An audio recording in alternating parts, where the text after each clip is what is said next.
యువత మేలుకో, భవిష్యత్ మార్చుకో.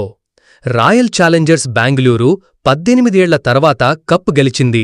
కోహ్లీపై అభిమానం, కప్పే గెలమలేదన్న సానుభూతి అన్నీ కలసి వచ్చింది. గెలిచింది. ఆ టీం ఆటగాళ్లు సంబరాలు చేసుకున్నారు.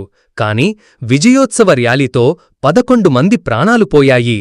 3 లక్షల మంది స్టేడియంలోకి దూసుకెళ్లేందుకు ప్రయత్నించడంతో ఈ తొక్కిసలాట జరిగింది. ఇంతమంది ఎందుకు వచ్చారు? అసలు ఐపీఎల్ అనేది ఏంటి? యువతకు ప్రాధాన్యతలు, భద్రత, జాగ్రత్త తెలియడం లేదా? ఫ్యానిజం బానిసత్వం ఎందుకు? ఫ్యానిజం జీవితాన్ని నాశనం చేస్తుంది. ప్రపంచకప్ గెలిచిన ఆస్ట్రేలియా జట్టు ఆ దేశానికి వెళితే తండోపతండాలుగా ఫ్యాన్స్ రారు. న్యూజిలాండ్లోనూ అంతే. అమెరికాలోనూ క్రేజున్న ఆటగాళ్లు రోడ్డుపై కనిపించినా పెద్దగా పట్టించుకోరు. అలా అని అక్కడ ఆయా ఆటలకు ఆదరణ లేదని అనుకోవాల్సిన పనిలేదు. ప్రతి ఒక్కరూ క్రికెట్ను ఎంజాయ్ చేస్తారు. కాని దాన్ని తమ జీవితాలను ప్రభావితం చేసే స్థానికి తెచ్చుకోరు. ఎవరి కెరియర్ల విషయంలో వారు బిజీగా ఉంటారు. కాని మన దేశంలో ఏం జరుగుతోంది? యువత ఎవరో ఒకరికి అభిమాన బానిసలుగా మారి టైం వేస్ట్ చేస్తున్నారు. ఏ చిన్న పనికి మాలిన సెలబ్రిటీ వస్తున్నారని చెప్పినా తండోపతండాలుగా చూసేందుకు వస్తున్నారు.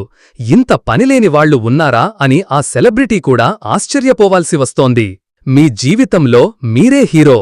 ఒకసారి ఎవరో ఏదో సాధించారని అతన్ని చూసేందుకు వెళ్లడం, లేదా అభిమాన హీరో అని థియేటర్లలో చొక్కాల చింపుకోవడం, లేదా రాజకీయ పార్టీల ర్యాలీల్లో పాల్గొనేందుకు ఆవేశపడటం వంటివి చేసే ముందు అసలు మన జీవితం ఏమిటి, మనం చేయాల్సిన పనులేమిటి, చేస్తున్నదేమిటి అని ఒక్కసారి ఆలోచించుకోవాలి.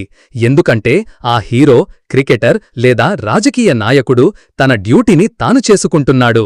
తన జీవితంలో తాను ఎదిగేందుకు కష్టపడుతున్నాడు. ఆ స్ఫూర్తి మీలో ఎందుకు లేదో తెలుసుకోవాలి.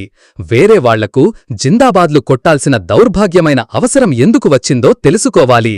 వాళ్ల విజయాల నుంచి స్ఫూర్తి తెచ్చుకోవాలి. కాని వారి విజయాలకు సంబరపడిపోయి ప్రాణాల మీదకు తెచ్చుకోవడం జీవితం కాదు.